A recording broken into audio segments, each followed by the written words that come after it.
पर सवाल उठाए हैं। शिक्षक भर्ती घोटाले में चौटाला सवाल है।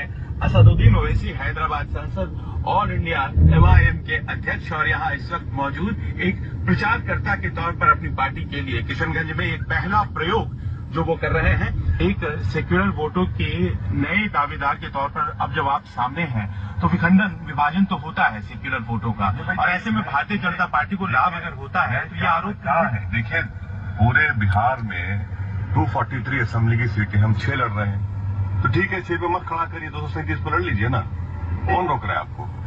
हम तो 6 पर लड़ रहे हैं, 6 पर लड़ रहे हैं तो सबको इतना पेट में दर्द क्यों हो रहा है?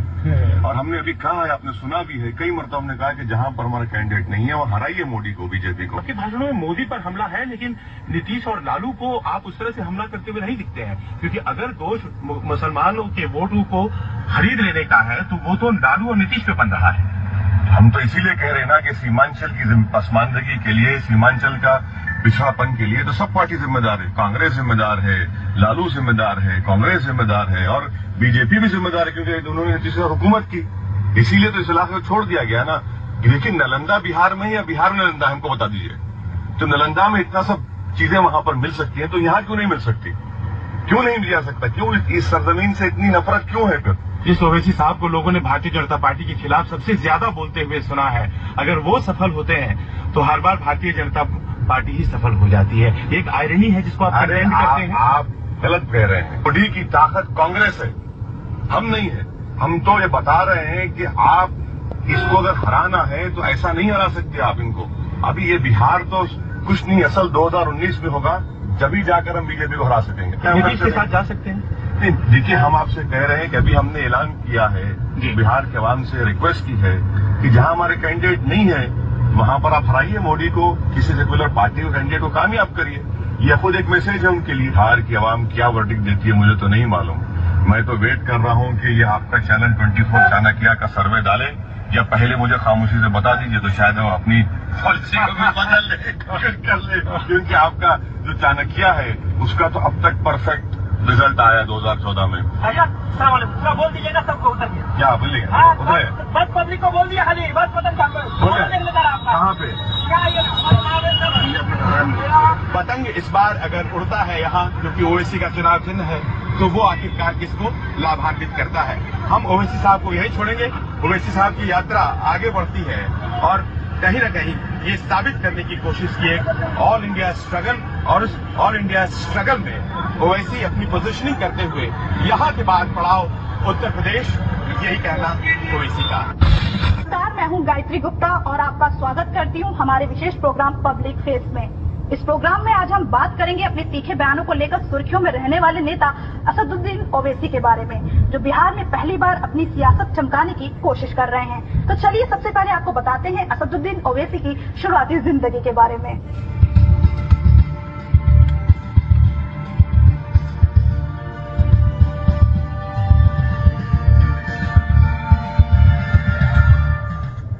असदुद्दीन ओवैसी का जन्म 13 मई 1969 को हैदराबाद में हुआ था।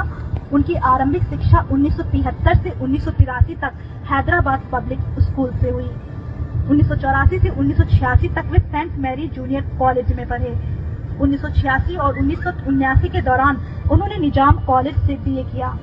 उसके बाद 1989 और 1994 में उन्होंने लंदन के लिंकन कॉलेज से बैरिस्टर की डिग्री हासिल की। ओवैसी की शादी 1996 में फरहीन से हुई। उनकी 5 बेटियां और 1 बेटा है। असदुद्दीन ओवैसी 2008 से ऑल इंडिया मजलिसी इत्तेहादुल मुसलमीन के अध्यक्ष हैं। Owaisi all India Muslim personal law board नई दिल्ली के संस्थापक सदस्य भी हैं। ओवैसी साल 1994 और 1999 में हैदराबाद की 4 मीनार विधानसभा से विधायक रह चुके हैं। इसके साथ ही साल 2004, 2009 और 2015 में वह हैदराबाद लोकसभा सीट से सांसद चुने गए।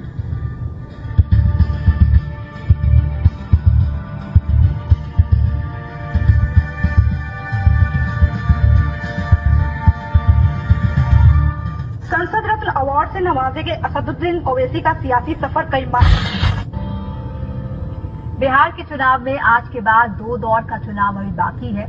वहाँ की सियासी फिजा कैसी है, लोग क्या सोचते हैं, क्या चाहते हैं, इसके लिए मेरे सहयोगी मनोरंजन भारती बिहार के जायके के साथ ला रहे हैं चुनावी चर्चा।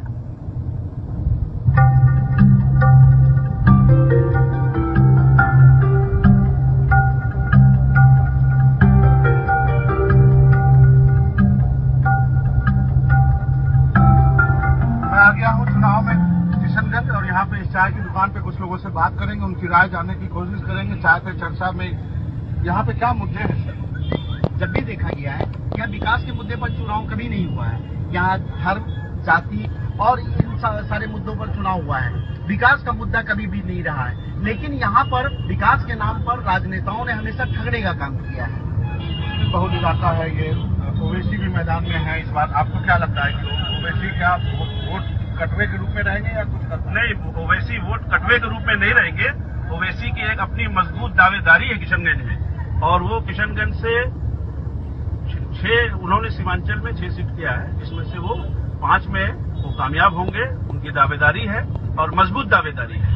कुछ लोग ये कहते हैं कि बीजेपी ने खड़ा किया ओवैसी। जी देखिए, ये जो आरोप लगा रहे बेबुनियाद है। ओबीसी की जो लड़ाई है 371 को लागू किया जाए इस क्षेत्र में, ताकि यहाँ का जो सीमांचल एक अलग सा राज्य बने। यहाँ पर स्पेशल पैकेज देकर के यहाँ के जो बदहाली है, एक सक्षम कमेटी के रिपोर्ट के अनुसार यहाँ की जो मुसलमानों की स्थिति है वो काफी बदतर है, यानी एक महादलित से भी नीचे है। और ये ओबीसी इसी मुद्दे को लेकर के इस इलाके को विकास के लिए जो है मुद्दा उठा रहे हैं। जो हम जैसे जो जनरेशन, यूथ जनरेशन है, उनका ये मानना है कि हमें इस तरह के लीडर की जरूरत है जो सिर्फ बोले नहीं, काम भी करे, जो हमारे सामने है हैदराबाद के साथ।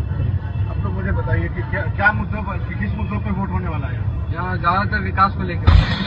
हिंदुस्तान में एक बहुत बड़ा बेशरम और जंगली जानवर है। मैं मानता हूँ इस बात को सर, कि हिंदुस्तान में सबसे बड़ा बेशरम और जंगली जानवर अगर कोई है तो नरेंद्र मोदी पर सवाल उठाए हैं। शिक्षक भर्ती